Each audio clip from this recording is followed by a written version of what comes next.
Next आपके पास जो step आता है वो कोड्स है। कोड्स आपने कोड्स, ठीक है। अब ये कोड्स में हम क्या करते हैं कि आप किसी की भी कोई भी कोड उसमें जो है वो एंटर कर सकते हैं।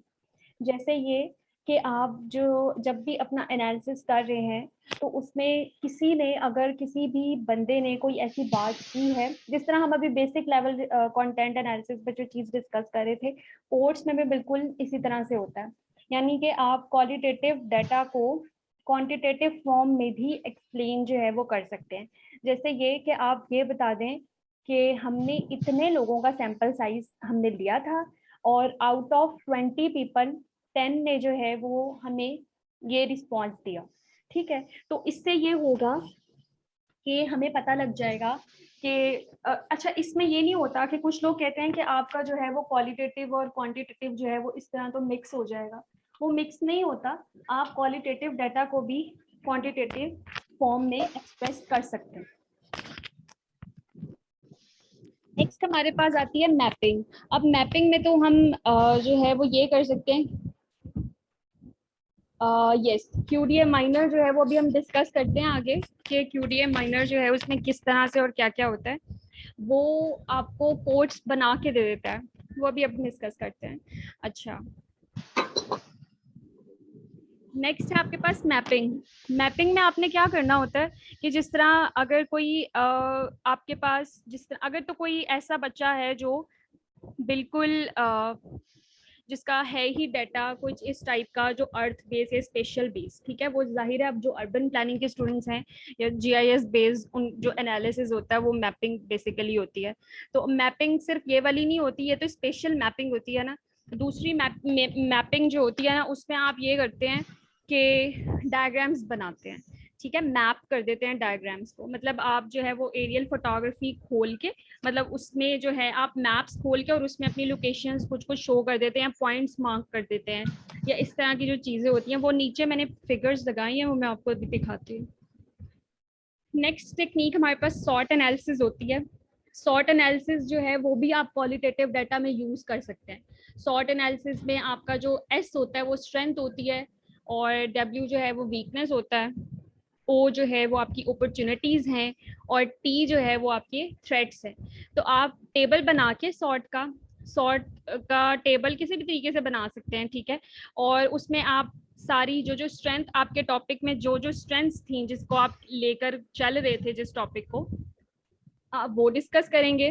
डब्ल्यू में आप वीकनेसेस डिस्कस करेंगे, और ओ में अपॉर्चुनिटीज क्या क्या। जिस तरह आप वाटर क्राइसिस पे बात करते हैं, वाटर क्राइसिस में अगर स्ट्रेंथ्स पे बात की जाए तो हम क्या कहेंगे कि हमारी स्ट्रेंथ ये है कि हर साल पाकिस्तान के पास जुलाई से अगस्त में मूनसून जो है वो हम देखते हैं, ठीक है। तो स्ट्रेंथ ये है कि पाकिस्तान में रेन की कमी नहीं है, ठीक है। एशिया जो है वो ऐसा रीजन है जहाँ पर रेन की कोई कमी नहीं है, और पाकिस्तान वहाँ लाई करता है जोग्राफिकली जहाँ पर आप सारे वेदर्स ऑब्जर्व करते हैं। तो अगर हम वाटर क्राइसिस में स्ट्रेंथ की बात करें तो हम क्या करेंगे कि ठीक है, एस जो है वो हमारी स्ट्रेंथ ये है कि पाकिस्तान की स्ट्रेंथ ये है कि हमारे पास वाटर की कमी नहीं है, नेचुरल वाटर की कमी नहीं है। यहाँ पर ग्लेशियर्स भी हैं, यहाँ पर जो है वो आपको पानी जो आपके वाटरफॉल्स होते हैं वो भी सारा कुछ है। तो हमें कोई वाटर स्टोरेज या इसकी कोई इशू, सॉरी स्टोरेज नहीं, नेचुरल वाटर जो है उसकी हमें कमी नहीं है।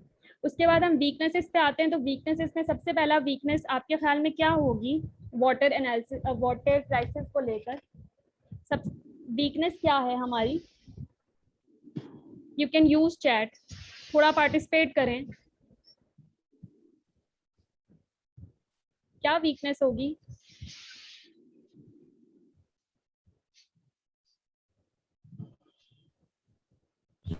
फ्लड्स वगैरह। फ्लड्स? फ्लड्स तो स्ट्रेंथ नहीं है। अच्छा नहीं, सॉरी, फ्लड्स, ठीक है ठीक है, ओके। मैनेजमेंट, ये बहुत परफेक्ट आंसर है।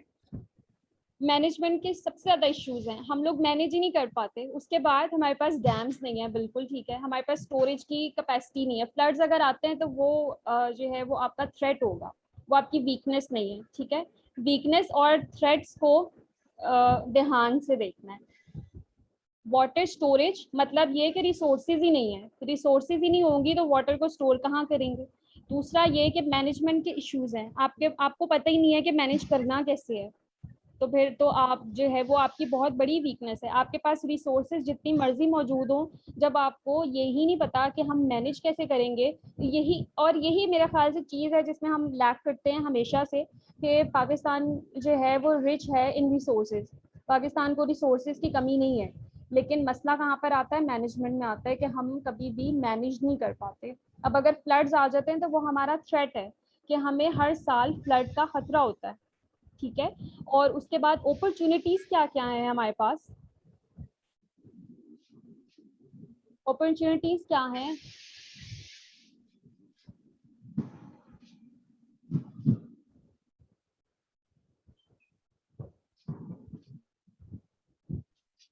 कोई अपॉर्चुनिटी नहीं है। पाकिस्तान के हालात बेहतर नहीं हो सकते, वाटर को लेके पाकिस्तान के पास क्या अपॉर्चुनिटी है, प्लीज जरा जल्दी। अपॉर्चुनिटीज तो काफी सारी हैं बेसिकली। अगर हम बात करें तो पावर जनरेशन की एक बहुत बड़ी अपॉर्चुनिटी है जिसको इस्तेमाल करके जो न्यू सस्टेनेबल तरीके हैं उनके जरिए पावर जनरेट की जा सकती है। बिल्कुल, बिल्कुल ठीक है। अच्छा, और क्या है, मानसून ग्लेशियर। अच्छा, ये हमारे पास जो है ना, ये ग्लेशियर्स होना और मानसून का होना, ये हमारी स्ट्रेंथ है कि हमारे पास जो है वो इस तरह का अपॉर्चुनिटी नहीं है ये, क्योंकि आप ये नहीं कर रहे। मानसून का आना और ग्लेशियर्स जो है उसका होना, वो आपको नेचुरल आपके वेज हैं, उसमें आपका कोई कमाल नहीं है, ठीक है। तो अपॉर्चुनिटी हमारे पास ये है कि ठीक है, हम अगर वाटर को स्टोर करते हैं तो उसमें ये होगा कि जो है आप उसको पावर जनरेशन के लिए यूज कर सकते हैं। वाटर, जाहिर है वाटर तो एक आपकी ऐसी रिसोर्स है जो आगे आने वाले वक्तों में हर एक को ही चाहिए, ठीक है। अब आगे चलते हैं, और कौन कौन से मेथड्स हमारे पास हो सकते हैं क्वालिटेटिव स्टडी को एक्सप्रेस करने के। मैट्रिक्स, आपने मैट्रिक्स बनाना है। अब आप मैट्रिक्स कैसे बना सकते हैं, मैट्रिक्स जो है वो, बल्कि मैं दिखाती हूँ कि मैट्रिक्स कैसा होता है।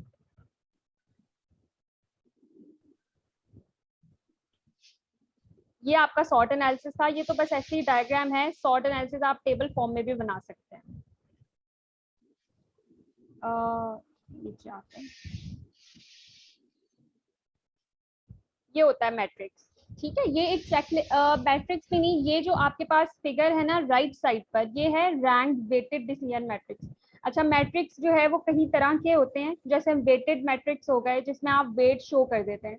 वेट कैसे शो करेंगे, आपके पास जितने भी वेरिएबल्स होंगे, क्वालिटेटिव स्टडी में भी आप वेरिएबल्स को कंसिडर कर सकते हैं। जैसे ये एग्जांपल जो है मैंने नेट से ही ली है, तो ऐसा कोई वो नहीं है कि मैंने खुद बनाया हो, लेकिन इसमें क्या किया इन्होंने कि जो आपके पास अगर जो कैटेगरीज है ना वो उन्होंने डिफाइन कर दी कि ये कैटेगरीज होंगी। जिस तरह अगर कोई जो है वो जीआईएस यूज करता है, या अगर कोई बंदा जो है कोई ऐसा सॉफ्टवेयर यूज करता है, वहां पर भी हम किसी एक वेरिएबल को कोई एक स्कोर असाइन कर देते हैं।